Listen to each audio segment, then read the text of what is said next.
Oke, shalom, selamat pagi semuanya. Kita bersyukur, berterima kasih pada Tuhan. Kalau pagi hari ini kita boleh bersama-sama lagi datang menyembah Tuhan, meninggikan, mengagungkan nama Tuhan. Pagi hari ini kita mau datang bersyukur, memuji, menyembah Tuhan. Sama-sama buka hati, belajar firman Tuhan. Bapa, kami bersyukur, kami berterima kasih kepadamu pagi hari ini. Pagi hari ini kami boleh bangun dengan tubuh yang sehat dan kuat. Jiwa yang dipenuhi dengan damai, sejahtera, dan sukacita yang datang daripada Tuhan. Bahkan roh kami terus menyala-nyala. Terus kuat dan semakin kuat berjalan bersama di sepanjang hari-hari hidup kami. Bapak, kami bersyukur semua hanya karena kemurahan. Semua hanya karena kebaikan.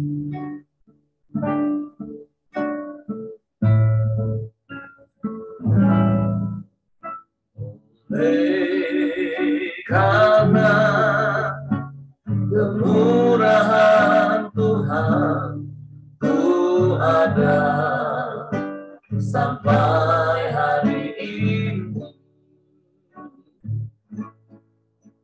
Oleh karena kebaikan Tuhan, janji-Mu terjadi bagiku.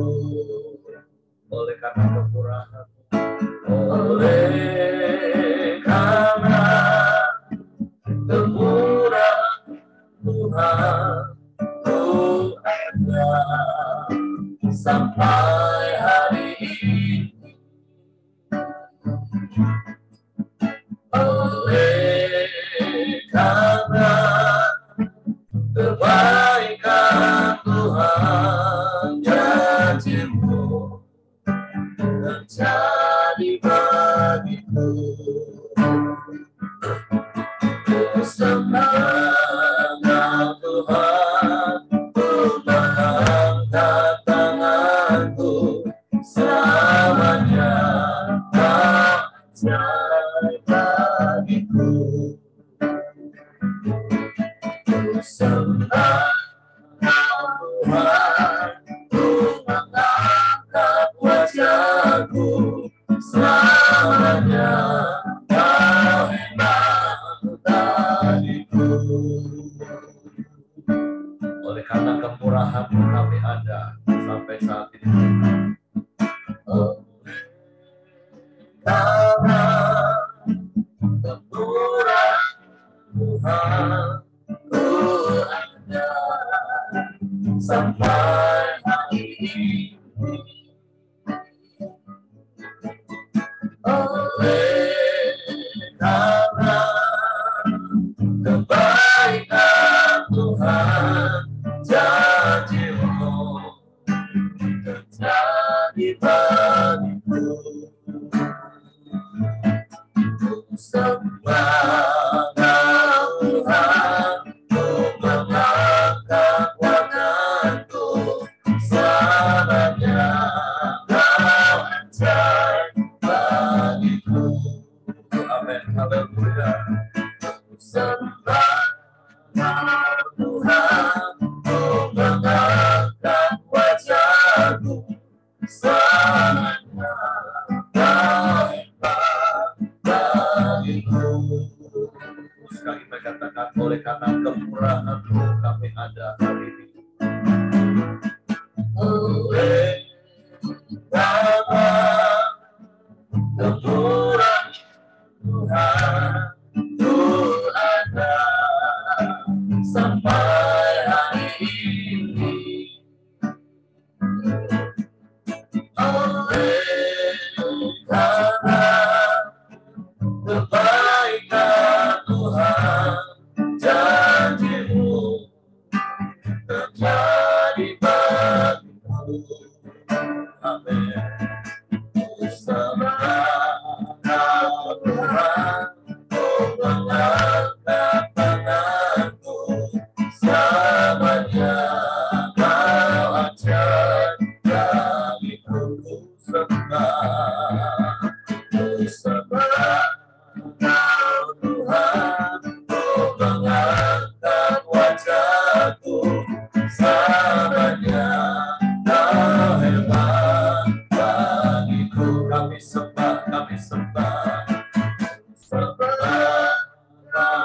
Tuhan, ku mengangkat tanganku, selamanya Kau ajaib bagiku.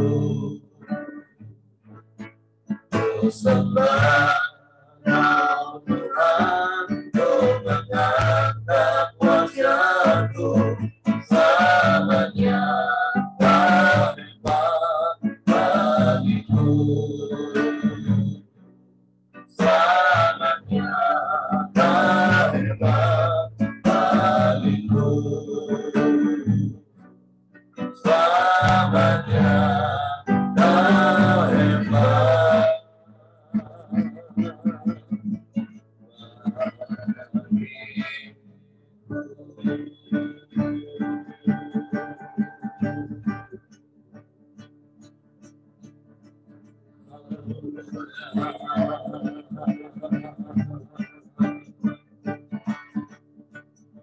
Selamanya Kau hebat bagi kami Tuhan.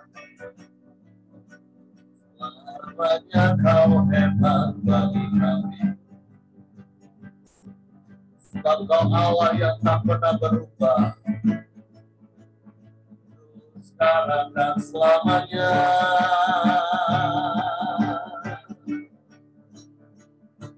Engkau tetap nyatakan kemurahan-Mu. Engkau selalu nyatakan kebaikan-Mu bagi kami. Di sepanjang hari-hari kami, di sepanjang umur hidup kami, kami bersyukur.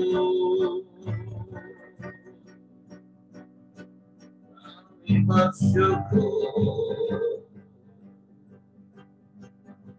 Kami sembah.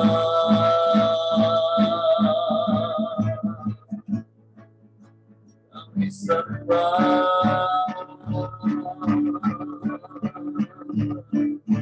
Kami puji Engkau. Semua karena kemurahan-Mu, semua karena kebaikan-Mu yang Kau nyatakan bagi kami Tuhan.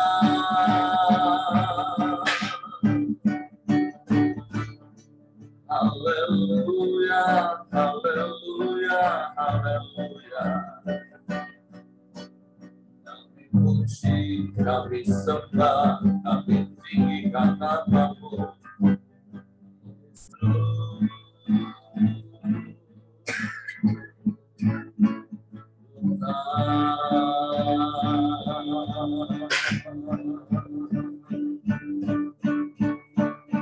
Sebab tidak ada yang seperti-Mu,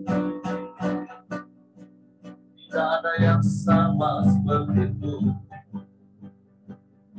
tidak ada yang lain selain Engkau. Kami puji, kami sembah Engkau. Muliakan nama-Mu, Yesus.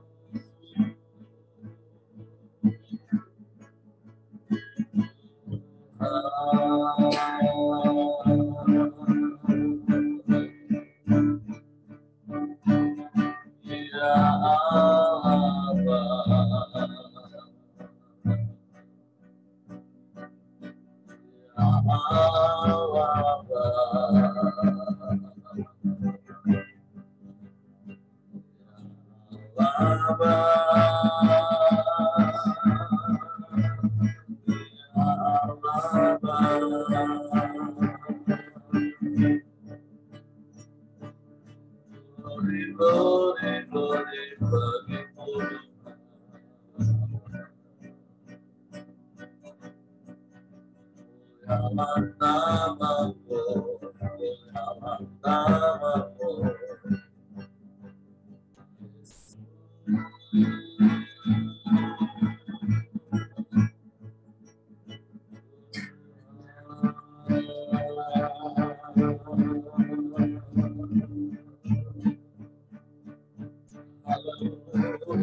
puji sembah. Hanya Kau Yesus Tuhan yang layak dimuliakan. Haleluya. Haleluya.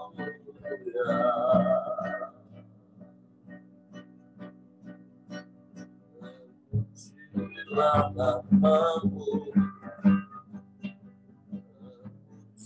Pujilah namamu.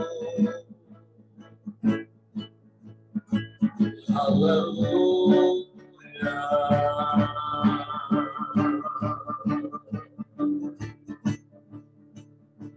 Haleluya.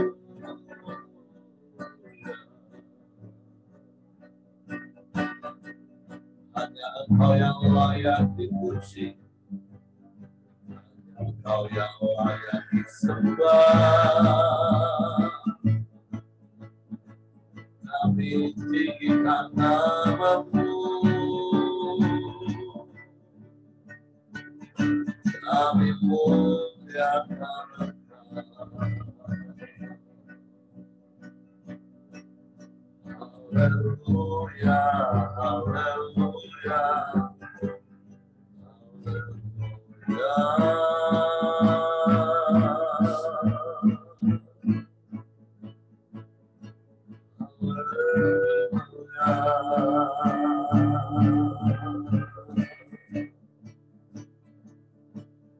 mulialah namamu, mulialah namamu. Haleluya, haleluya, haleluya. Haleluya, haleluya, haleluya.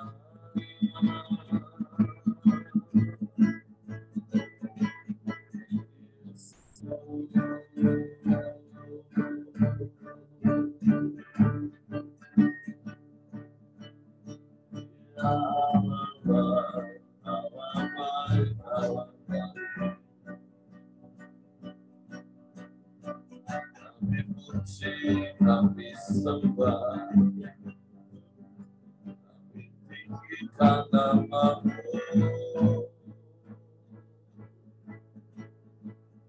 Yesus Tuhan.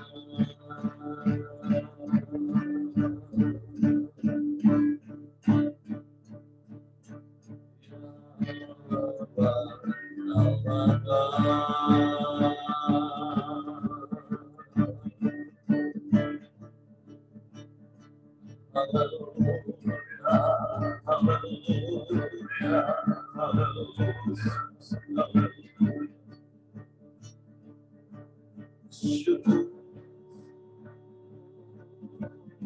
bagimu. Terima kasih, terima kasih Tuhan. Engkau baik, sungguh baik, sangat baik, selalu baik, selamanya baik. Tak berkesudahan kasih setiamu, tak habis-habisnya rahmat-Mu. Engkau nyatakan bagi kami, kami bersyukur, kami bersyukur. Haleluya, haleluya,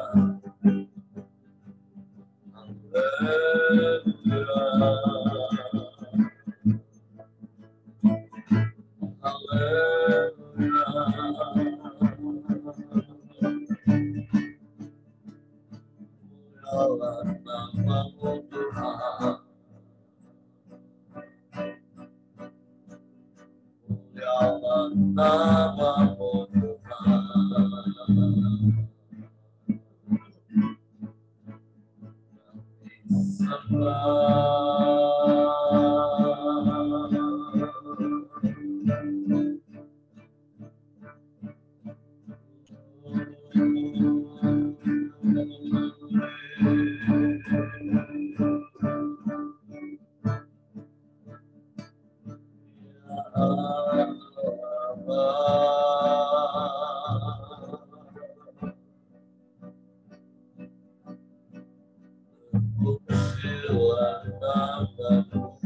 Terpujilah namamu.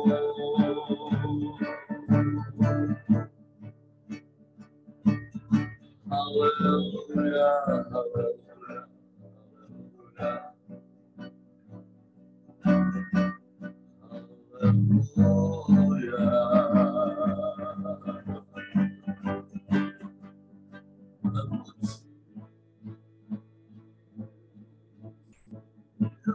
namamu.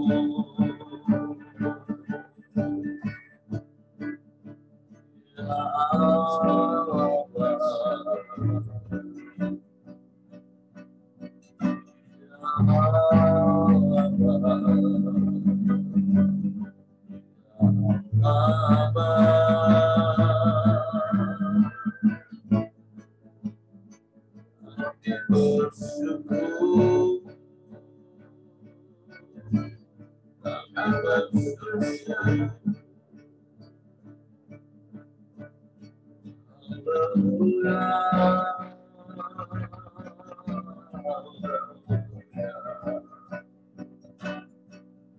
Mulialah namamu, mulialah namamu.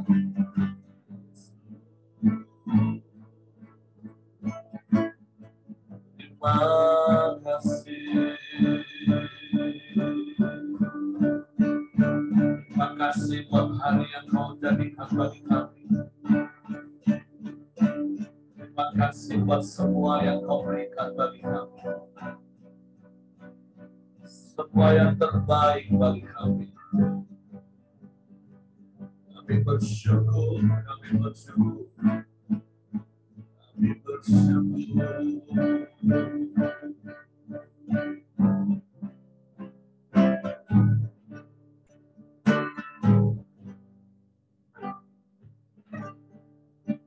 Terima kasih Tuhan untuk kasih setiamu yang ku alami dalam hidupku.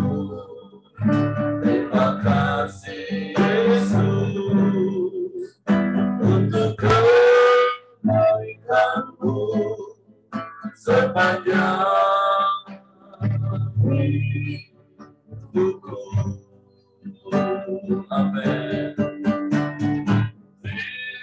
Terima kasih Yesus. Aku raya kau setiap hari. Tuhan berkata, syukur bagimu. Terima kasih Tuhan untuk kasih setiamu yang ku alami dalam hidupku.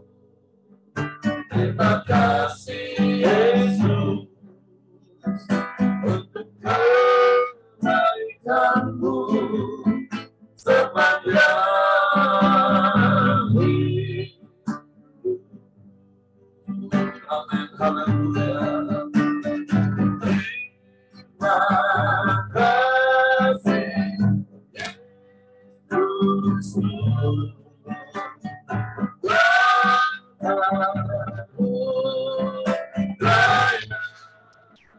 Kau beri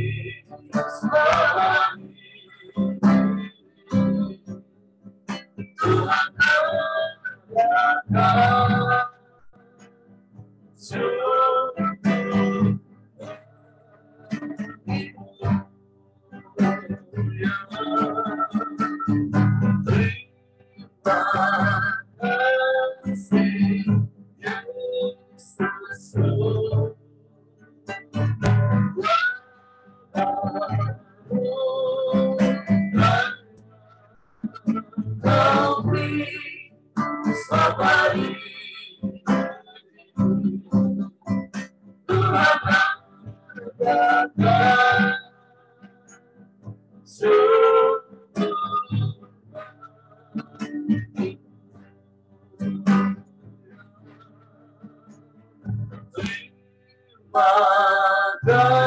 kasih Yesusku buat anugerah yang Kau beri setiap hari ini.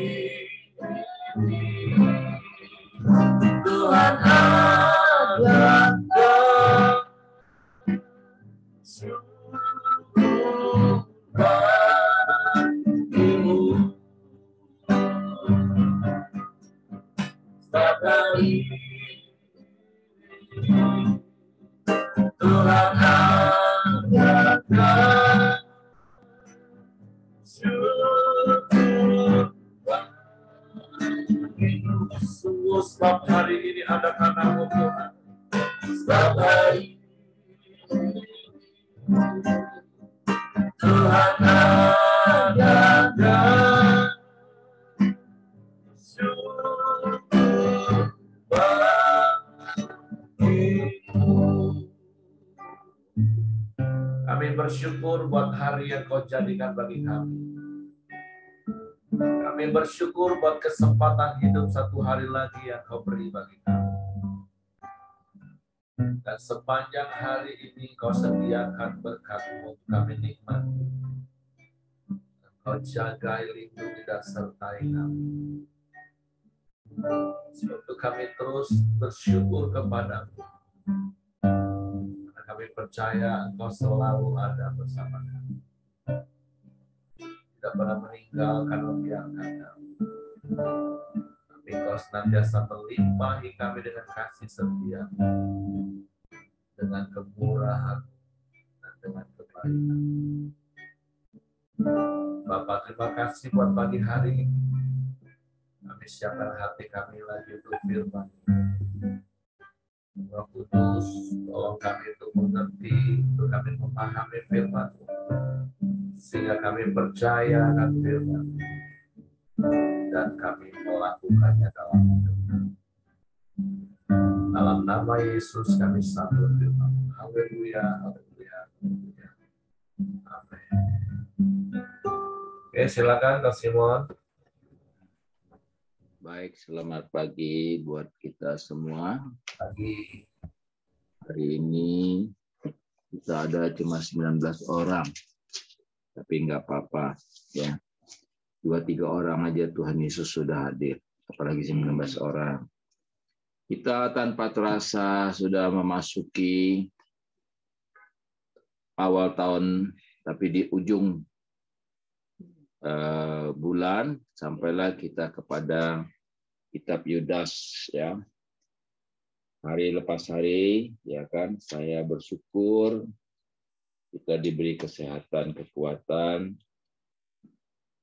sehingga kita bisa mempraktekkan nilai-nilai Kristus. Saya akan bacakan Yudas 1 dari ayat 1 sampai ayat yang ke-17 kalau nggak salah ya. Salam dari Yudas, hamba Yesus Kristus dan saudara Yakobus. Kepada mereka yang terpanggil, yang dikasihi dalam Allah Bapa, dan yang dipelihara untuk Yesus Kristus. Rahmat, damai, sejahtera, dan kasih kiranya melimpah bagi kamu. Hukuman atas guru-guru palsu. Saudara-saudaraku, berjuang untuk mempertahankan iman. Hukum atas guru-guru palsu. Ayat yang ketiga, saudara-saudaraku yang kekasih, sementara aku bersungguh-sungguh berusaha menulis kepada kamu tentang keselamatan kita bersama. Aku merasa terdorong untuk menulis ini kepada kamu dan menasihati kamu, supaya kamu tetap berjuang untuk mempertahankan iman yang telah disampaikan kepada orang-orang kudus. Sebab ternyata ada orang tertentu yang telah masuk menyusup di tengah-tengah kamu, yaitu orang-orang yang telah lama ditentukan untuk dihukum. Mereka adalah orang-orang yang fasik, yang menyalahgunakan kasih karunia Allah kita untuk melampiaskan hawa nafsu mereka, dan yang menyangkal satu-satunya penguasa dan Tuhan kita Yesus Kristus. Tetapi sekalipun kamu telah mengetahui semuanya itu dan tidak meragukannya lagi, aku ingin mengingatkan kamu bahwa memang Tuhan menyelamatkan umat-Nya dari tanah Mesir, namun sekali lagi membinasakan mereka yang tidak percaya. Ayat 6, dan bahwa Ia menahan malaikat-malaikat yang tidak taat pada batas-batas kekuasaan mereka, tetapi yang meninggalkan tempat kediaman mereka dengan belenggu abadi di dalam dunia kekelaman sampai penghakiman pada hari besar. Sama seperti Sodom dan Gomora dan kota-kota sekitarnya, yang dengan cara yang sama melakukan percabulan dan mengejar kepuasan-kepuasan yang tak wajar, telah menanggung siksaan api kekal sebagai peringatan kepada semua orang. Yang ke-8, namun demikian orang-orang yang bermimpi-mimpian itu juga mencemarkan tubuh mereka, yang menghina kekuasaan Allah serta menghujat semua yang mulia di surga. Tetapi penghulu malaikat Mikael ketika dalam satu perselisihan bertengkar dengan iblis mengenai mayat Musa, tidak berani menghakimi iblis itu dengan kata-kata hujatan, tetapi berkata, kiranya Tuhan menghadik engkau. Akan tetapi mereka menghujat segala sesuatu yang tidak mereka ketahui, dan justru apa yang mereka ketahui dengan nalurinya seperti binatang yang tidak berakal. Itulah yang mengakibatkan kebinasaan mereka. Celakalah mereka karena mereka mengikuti jalan yang ditempuh Kain, dan karena mereka oleh sebab upah menceburkan diri ke dalam kesesatan Bileam, dan mereka binasa karena kedurhakaan seperti Korah. Mereka inilah noda dalam perjamuan kasih-Mu, di mana mereka tidak malu-malu melahap dan hanya mementingkan dirinya sendiri. Mereka bagaikan awan yang tak berair yang berlalu ditiup angin. Mereka bagaikan pohon yang dalam musim gugur tidak menghasilkan buah. Pohon-pohon yang terbantun dengan akar-akarnya dan mati sama sekali. Mereka bagaikan ombak laut yang ganas yang membuih keaiban mereka sendiri. Mereka bagaikan bintang-bintang yang baginya telah tersedia dunia kekelaman untuk selamanya. Juga selama-lamanya. Juga tentang mereka, Henok keturunan ketujuh dari Adam telah bernubuat, katanya, sesungguh Tuhan datang dengan beribu-ribu orang kudusnya, hendak menghakimi semua orang yang menjatuhkan hukuman atas orang-orang fasik, karena semua perbuatan fasik yang mereka lakukan dan karena semua kata-kata nista yang diucapkan orang-orang berdosa yang fasik itu terhadap Tuhan. Mereka itu orang-orang yang menggerutu dan mengeluh tentang nasibnya.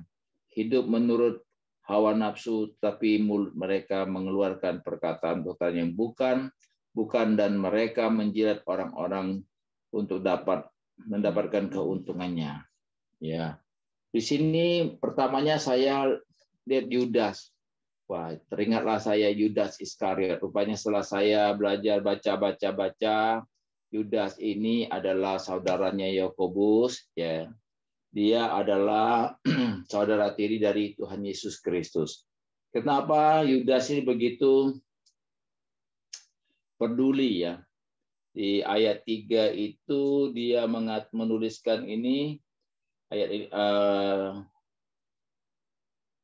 yang ketiga dia berkatakan, saudara-saudaraku yang kekasih, sementara aku bersungguh-sungguh berusaha menulis kepada kamu tentang keselamatan kita bersama, aku merasa terdorong untuk menulis ini kepadamu kepada kamu dan menasihati kamu supaya kamu tetap berjuang untuk mempertahankan iman yang telah disampaikan kepada orang-orang kudus. Jadi Yudas ini ya kan dia sangat mendukung Yakobus karena Yakobus ini adalah satu saudaranya, kedua dia seorang pemimpin jemaat di Yerusalem ya. Jadi di sini saya lihat ya kan dengan hikmat Tuhan ya kan dia mendapat pewahyuan Tuhan pakai dia mengingatkan kita. Kenapa? Karena tanpa kita ketahui hidup kita ini sudah ya kan dirasuki oleh banyak guru-guru palsu ya kan. Guru-guru palsu ini ya memang menyesatkan kita, mereka mempraktekkan ya kan pengajaran antinomisme. Apa itu antinomisme? Yaitu mereka mengajarkan keselamatan melalui kasih karunia, mengizinkan mereka berbuat dosa tanpa dijatuhi hukuman. Ya, mereka juga menghina dan menghujat rasuli tentang pribadi dan tabiat Yesus Kristus. Dengan demikian mereka memecah belahkan gereja. Jadi memang itulah kerjanya iblis ya kan, guru-guru palsu. Kita tahu banyak hal-hal yang kadang-kadang ya akan menjerat kita. Karena dunia itu selalu menawarkan yang indah-indah. Ya kan, dunia itu selalu menawarkan yang manis-manis, yang kelihatannya begitu menarik sekali. Tetapi kenapa ya kan? Ya kita tahu dari sekolah minggu juga sering diajarkan kalau mau masuk surga itu jalannya sempit sekali kan. Maka itu hati-hati yang gemuk-gemuk nanti tidak bisa masuk surga karena pintunya sempit ya. Kalau dunia itu lebar sekali. Jadi kita mulai harus melatih diri untuk memaintain tubuh kita supaya kita adalah orang-orang yang memang ya kan sudah siap untuk masuk surga. Yang gemuk jangan tersinggung ya kan, yang kurus juga jangan sombong ya. Jadi kita harus sama-sama bagaimana melatih ya kan, melatih hidup ini supaya kita jangan gampang ya untuk tertarik dengan hal-hal yang kadangkala menipu kita. Di sini saya lihat ya kan ayat keempat, sebab ternyata ada orang tertentu yang telah masuk menyusup di tengah-tengah kamu, yaitu orang yang telah lama ditentukan untuk dihukum, mereka adalah orang-orang fasik. Nah, di sini terus terang aja kita tahu ya, kita susah untuk membedakan. Kadang-kadang Tuhan izinkan lalang dan gandum itu hidup bersama. Kenapa? Karena disitulah kita diproses. Ya, jadi kita harus tetap selalu ingat dan kita harus tahu identitas kita. Ya, memang terus terang aja ikut Tuhan itu harus pikul salib. Tapi salib apa yang kita pikul? Jangan kadang-kadang kita rasanya berat, ya kan? Sebetulnya itu bukan buat saya, yang saya alami itu, Tuhan itu kadang-kadang mengasihi kita. Dia tidak begitu gampang menjawab semua persoalan yang kita inginkan. Kenapa? Kalau kita semua apa yang kita mau minta, Tuhan kasih, Tuhan kasih. Seperti anak sama bapak. Ya, di sini saya belajar juga, ya kan? Ya, jadi bapak itu pasti menyayangi anaknya. Ya kan?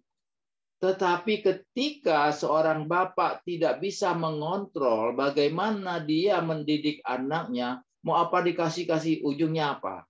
Ya kan? Ujung-ujungnya anak itu tidak bisa mandiri, tidak bisa ada kedewasaan, dan tidak punya daya saing yang kuat untuk bagaimana dia memicu masa depannya. Ya, karena apa? Kita sebagai orang tua maka kita harus juga belajar bagaimana ya kan memaintain. Ya, saya selalu ya kan hari ini saya aktifkan lagi untuk mendidik ya kan karyawan, karena saya lihat ya kan generasi setelah sekian lama saya tinggalkan ini ya kan kelihatannya tidak punya bobot, tidak punya kualitas. Ya, daya saing yang begitu lemah ya. Memang kita tahu hari-hari ini sejak ada gadget ini banyak orang terlalu sombong, ya. Padahal saya selalu katakan kepada mereka, apa yang kalian banggakan, ya kan, itu satu, ya, malapetaka. Kenapa saya bilang begitu? Ya kan, banyak dunia ini saat ini memang iblis bekerja luar biasa. Dengan gadget dia bilang saya udah bisa cari duit begini-begini, ujungnya apa? Judi. Masuk dalam pencobaan. Sehingga apa? Penderitaan. Ya begitu banyak, ada banyak orang yang berkata, Pak, kami tidak perlu lagi susah-susah, sekarang apapun kami bisa lakukan. Bagus, ya. Tapi hati-hati. Banyak tipuan iblis yang membawa kita ke sana. Sehingga apa? Ujung-ujungnya, ya kan, kita menderita. Dan saya juga mengatakan, ya jangan takut dengan penderitaan. Penderitaan itu membuat kita semakin hari semakin kuat menghadapi, ya kan, persoalan. Karena dunia penuh dengan persoalan. Saya yakin, ya, dan ini memang fakta firman Tuhan katakan, hari-hari ke depan tidak lebih baik dari hari kemarin. Karena itu kita harus punya kekuatan. Ada satu hamba Tuhan berkata begini, kita jadi jemaat jangan selalu cengeng, ya kan? Minta Tuhan lalukan, ya kan, semua masalah. Itu dia menurut dia ngomong ke satu kekeliruan. Karena kita tidak pernah meneliti, kita tidak pernah mengevaluasi. Tapi doalah minta, Tuhan beri aku kemampuan dan kekuatan. Ya jangan lalukan masalah Tuhan yang melalukan, jangan. Karena apa?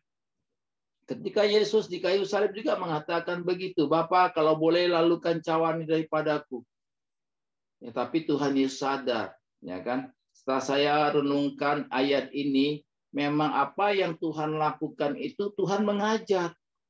Tapi akhirnya apa Tuhan bilang, Pak? Tapi kehendak-Mu yang jadi. Kita banyaknya terus terang ditipu iblis, bukan kehendak Tuhan yang jadi, tapi kehendak diriku yang jadi. Karena apa? Daging kita selalu, daging ini selalu ingin berbuat dosa, kan? Nah, di sini saya mendapatkan bahwa kalau kita memang mau akhir-akhir kita penuh dengan kemenangan, ya memang kita harus berjuang. Tidak ada kemenangan yang kita dapat dengan begitu gampang. Ya. Jadi di sini saya melihat, ya kan, bahwa apa yang dituliskan oleh Yudas ini sangat mengilhamkan kita untuk tetap, ya, kuat. Kita tahu, ya kan, di ayat 5, 6 dan 7 ini sampai 13 banyak tentang cerita keinginan dunia yang membuat kita jadi hidupnya nyaman, ya, bercerita tentang Sodom dan Gomora, ya. Cerita bagaimana Tuhan menyelamatkan bangsa Israel keluar dari tanah Mesir, ya kan? Tapi Tuhan katakan di sini apa? Ya, Tuhan tetap akan, ya kan, di sini ayat ke-5, tetapi sekalipun kamu telah mengetahui semuanya itu dan tidak meragukannya lagi, aku ingin mengingatkan kamu bahwa memang Tuhan menyelamatkan umatnya dari tanah Mesir, namun sekali lagi membinasakan mereka yang tidak percaya. Kita tahu kenapa janji Tuhan kepada umat Israel, ya kan, yang percayakan kepada Musa untuk membawa mereka keluar menuju tanah Kanaan, tapi sampai tidak semuanya berhasil. Karena kita terus terang memang hidup kita ini, kedagingan kita ini yang membuat kita, yang memenjarakan kita sehingga kita tidak sampai kepada tanah perjanjian. Nah, disinilah lewat Koramdio kita selalu berusaha, ya kan, meskipun ada yang karam kadang-kadang kan, tapi saya rasa ya lebih baik karam tapi bisa bangkit lagi daripada karam selama-lamanya, ya. Jadi kita harus Koramdio tiap pagi, ya tentunya bertambah, ya, bertambah buat kekuatan kita dalam pengiringan kita kepada Tuhan dan melakukan hal-hal yang Tuhan inginkan, karena kita selalu saling dikuatkan. Di sini saya merasakan bagaimana ya kan, Judas, ya kan, mengingatkan kita. Jadi jangan keinginan daging kita terus yang kita seperti di sini juga tentang dibicarakan Kain, ya kan. Nah, jadi supaya ya kan hidup kita selalu ya kan sampai pada tanah perjanjian. Sehingga apa yang kita lakukan, saya tahu ya kan hari-hari ini banyak tipu muslihat ya kan, tetapi kita udah mengiring Tuhan dan kita setiap pagi berkoromdio ya kan, ada nilai bertambah ya kan, karena kita tidak bisa ngomong aku sudah menang, tidak bisa ya kan. Saya juga rasakan kadang-kadang ada hal-hal yang membuat saya jatuh dan sebagainya, tapi tetap harus kita bangkit ya. Seperti kemarin dari bahas Pak Heri, kita tidak lagi ingin hidup dalam dosa, tapi kita bisa jatuh dalam dosa, tapi kita cepat keluar. Ya kan, demikian Her, ya kan, tolong dibantu untuk menyelesaikan kekurangannya. Tuhan memberkati. Oke, terima kasih Teguh Simon. Ya, tidak ada yang kurang. Tentu setiap kita bisa mendapatkan hal yang berbeda. Tapi tentu apa yang disampaikan oleh Coach Simon dari apa yang firman Tuhan ingatkan kepada kita pagi hari ini dari surat Yudas ini. Ya, tadi waktu Coach Simon bilang, oh Yudas ini saudara tirinya Yesus. Yudas, oh ya. Karena bapaknya beda. Mamanya boleh satu rahim Maria, tapi kan Yesus dikandung oleh Roh Kudus. Kalau Yudas, Yakobus kan karena Yusuf sebagai suami istri. Mungkin itu maksudnya ya. Tapi tentu itu bukan hal yang esensi. Hal yang esensi dari ayat firman Tuhan ini ya seperti Coach Simon sampaikan di ayat yang keempat dan yang kelima dan selanjutnya. Pesannya adalah jangan menyalahgunakan kasih karunia Allah kita untuk melampiaskan hawa nafsu. Nah, kita bersyukur buat kasih karunia Tuhan yang menebus hidup kita, menghapus dosa kita, hingga kita mempunyai anugerah hidup kekal. Kita diberi hak istimewa jadi anak-anak Allah, tapi bukan berarti kita akhirnya bebas memuaskan hawa nafsu kita dengan paradigma yang salah. Oh, kan kita anak Allah, toh nanti juga diampuni, toh nanti juga akan mati masuk surga. Kan aku sudah percaya Yesus. Nah, itu namanya kebablasan itu Bapak Ibu. Nah, karena kalau kita gak jaga hati kita, ya seperti yang terakhir tadi Coach Simon katakan, kita akan jadi hidup seperti Kain, seperti Bileam, seperti Bani Korah. Kita menjadi seperti orang-orang Sodom. Bahkan di ayat yang kelima yang tadi Coach Simon sampaikan, seperti bangsa Israel dikeluarkan dari Mesir, tapi nggak semua mencapai tanah Kanaan karena ketidaktaatan. Makanya berkali-kali yang saya katakan bicara tentang keselamatan, kita Community prinsipnya seperti ini. Keselamatan itu kekal, tapi keselamatan itu harus dikerjakan dengan setia sampai akhir.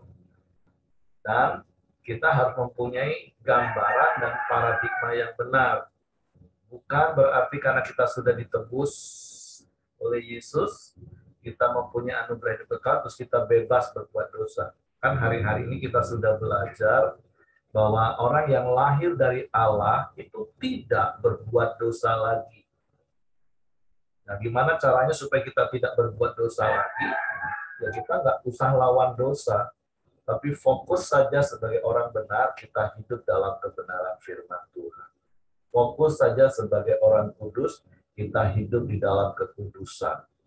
Nah, harusnya itu yang terus-menerus kita lakukan dari hari ke hari di dalam mengerjakan keselamatan yang Yesus sudah berikan kepada kita, mempertahankan iman kita, supaya kita tidak akhirnya terhilang. Sekali lagi, ini bukan bicara soal keselamatan itu bisa hilang atau tidak hilang. Keselamatan dari sisi Tuhan itu sudah sempurna, tapi kembali lagi hidup ini adalah keputusan dari setiap kita. Dan tentu keputusan yang harus kita buat harusnya kita mau berpegang teguh pada iman, pengharapan, dan kasih kita kepada Yesus.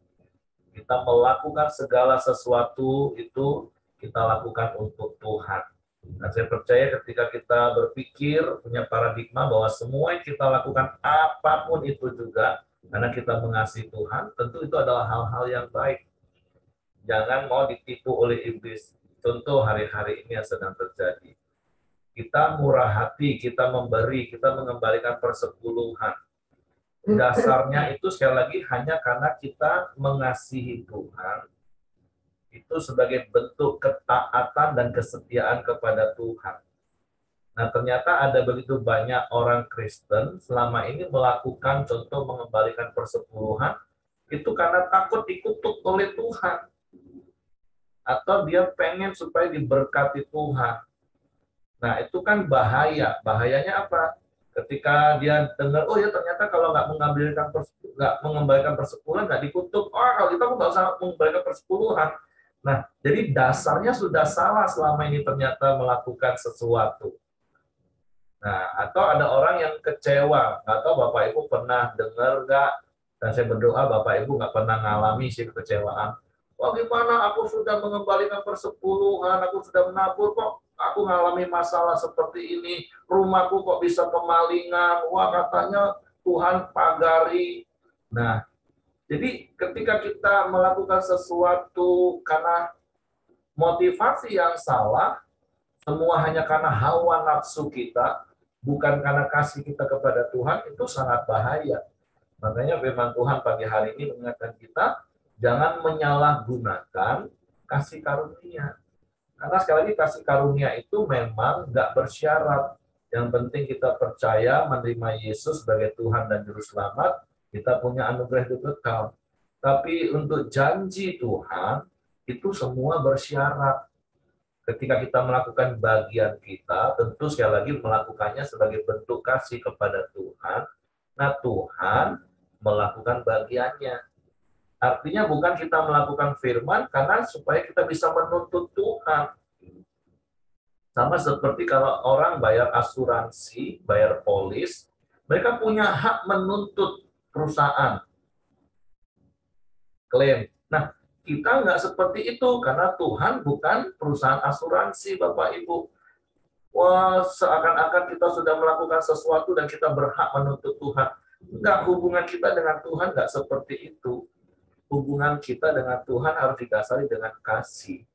Sebagaimana Tuhan mengasihi kita, bermurah hati, memberi yang terbaik bagi kita, kita juga melakukan segala sesuatu, baik itu melayani Tuhan, memberikan persembahan, mengembalikan persepuluhan, semua hanya karena kasih kita kepada Tuhan. Semua sebagai bentuk ketaatan dan kesetiaan kepada Tuhan. Nah, kalau Tuhan mau diajak jual beli, sistem dagang, apalagi pakai sistem judi, wah, itu udah sesat sama sekali Bapak Ibu. Nah, makanya pagi hari ini diingatkan, jangan menyalahgunakan kasih karunia, supaya kita nggak seperti orang Israel yang keluar dari Mesir, kita nggak seperti orang Sodom Gomora, kita nggak seperti Kain, nggak seperti Bilea, nggak seperti Korah. Tapi saya berdoa setiap kita memiliki hati yang mengasihi Tuhan. Oke, itu saja yang ingin saya tambahkan dari apa yang Coach Simon tadi sampaikan. Kalau Miranti mau tambahkan sesuatu, silakan. Ya, puji Tuhan. Ya, untuk ketaatan kita dan kita semua mesti percaya ya, kita diselamatkan. Artinya kita masuk surga. Tapi tadi ada sedikit kata Coach Simon. Kalau masuk pintu sempit, yang gendut-gendut sekarang mulai diet, mengecilkan tubuh. Ya bukan tubuh lah, tubuh rohani kali ya. Supaya kita tekun, Koram Deo, melakukan 4M gitu kali ya. Itu aja Pak Heri. Supaya ya saya mulai gendut juga nih. Pak Simon, terima kasih. Diingatkan, puji Tuhan. Ya, jadi kita harus tetap jaga kesehatan rohani. Seperti firman Tuhan katakan, biarlah roh, jiwa, dan tubuhmu baik-baik saja. Ya, makanya kasih karunia itu yang sudah menyelamatkan kita, meneguhkan kita. Mari bersama-sama jaga hati, kerjakan terus keselamatan dengan apa? Fokus hidup dalam kebenaran. Oke, itu saja yang ingin saya tambahkan. Hari ini istri saya jadwal doa ya, Hengki ya. Oke, silakan. Mari kita satu dalam doa. Bapa, kami bersyukur dan berterima kasih buat pagi ini Tuhan. Firman-Mu boleh mengingatkan kami kembali Bapa, untuk kami serius, untuk kami sungguh-sungguh mengerjakan keselamatan yang sudah Kau beri bagi setiap kami. Lewat pengorbanan-Mu di kayu salib, lewat darah-Mu yang tercurah bagi setiap kami. Biarlah Tuhan, kami boleh terus mempertahankan iman percaya kami kepadamu, dan hidup kami hari demi hari boleh tetap berkenan dan menyenangkan hati-Mu. Terima kasih Bapa yang baik, terima kasih. Kami bersyukur, kami bangga punya Allah yang luar biasa. Dan pagi ini Tuhan, kami boleh tetap bersepakat, kami berdoa buat rencana keluarga Pak Siregar, Ibu Mirianti yang akan merenovasi rumah mereka yang di Surabaya. Tuhan, kami menyerahkan Bapa ke dalam tangan kasih kuasa-Mu. Engkau Allah Yehova Jireh, Engkau akan mencukupkan segala sesuatunya. Sehingga apa yang menjadi kerinduan mereka Tuhan, sehingga rumah yang di Surabaya boleh dapat direnovasi. Terima kasih Bapak yang baik, terima kasih. Kami juga berdoa bersepakat buat bangsa kami Indonesia, kami melepaskan damai sejahtera atas bangsa kami. Bangsa kami boleh terus aman, tentram Tuhan. Bangsa kami boleh terus hidup dalam penyertaan-Mu, di dalam perlindungan Tuhan. Kami juga berdoa buat pemimpin bangsa kami, Bapak Presiden, beserta jajarannya Tuhan. Kesempatan mereka masih untuk memimpin bangsa ini Tuhan. Bila mereka terus memimpin bangsa ini, membawa bangsa Indonesia boleh semakin maju, boleh semakin terkenal di mata dunia. Dan biarlah hikmat-Mu, kasih karunia-Mu juga Kau limpahkan Tuhan. Hati nurani mereka juga boleh tetap murni di hadapan-Mu, mengerjakan tugas dan tanggung jawab yang dipercayakan Tuhan. Terima kasih Bapak, terima kasih Engkau memberkati sumber daya alam yang ada di Indonesia, juga sumber manusianya Bapak. Biarlah juga setiap orang-orang benar-Mu yang duduk di dalam pemerintahan, mereka juga tetap hidup takut akan Tuhan. Dan mereka boleh mengerjakan tugasnya dengan baik dan menjadi teladan di tengah-tengah lingkungan yang ada. Terima kasih Bapak, terima kasih. Kami menyerahkan bangsa kami Indonesia ke dalam tangan kasih kuasa-Mu di dalam nama Tuhan Yesus. Kami juga berdoa buat setiap kami pada pagi hari ini yang ikut Koramdeo Tuhan.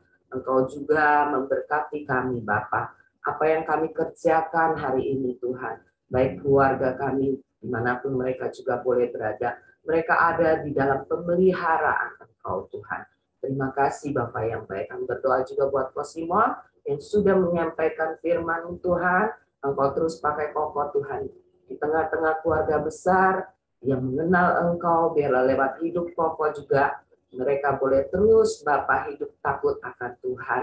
Mereka boleh bersama-sama seluruh keluarga besar juga boleh dapat melayani Engkau. Terima kasih Bapak yang baik, terima kasih. Kami menyerahkan segenap hidup kami ke dalam tangan kasih kuasa-Mu. Biarlah Engkau pakai setiap kami, Engkau pertemukan kami juga dengan orang-orang yang membutuhkan Engkau. Lewat hidup kami, nama Tuhan juga dipuji, dipermuliakan, dan banyak jiwa-jiwa yang dimenangkan bagi Engkau. Terpujilah nama-Mu, di dalam nama Tuhan Yesus kami menyerahkan setiap doa-doa kami. Mari kita masuk dalam doa Bapa kami. Bapa kami yang di surga, dikuduskanlah nama-Mu, datanglah kerajaan-Mu, jadilah kehendak-Mu di bumi seperti di surga. Berikanlah kami pada hari ini makanan kami yang secukupnya, dan ampunilah kami akan kesalahan kami, seperti kami juga mengampuni orang yang bersalah kepada kami. Dan janganlah membawa kami ke dalam pencobaan, tetapi lepaskanlah kami daripada yang jahat. Karena Engkaulah yang mempunyai kerajaan dan kuasa dan kemuliaan sampai selama-lamanya. Amin. Pak Simon, silakan tutup dalam doa, Pak. Kembali kami datang dengan bersyukur dan berterima kasih Tuhan, Kalau setiap pagi kami boleh sama-sama berkorondio Tuhan, kami tahu lewat korondio iman percaya kami Tuhan semakin diperbaharui, sehingga hari-hari kami ke depan kami melakukan hidup kami dengan hikmat-Mu Tuhan. Dan akhirnya kami mau terima berkat kasih karunia dari Bapa di surga melalui putranya yang tunggal Tuhan Yesus Kristus mulai hari ini dan selama-lamanya. Amin. Oke, semangat pagi, selamat beraktivitas, Tuhan memberkati.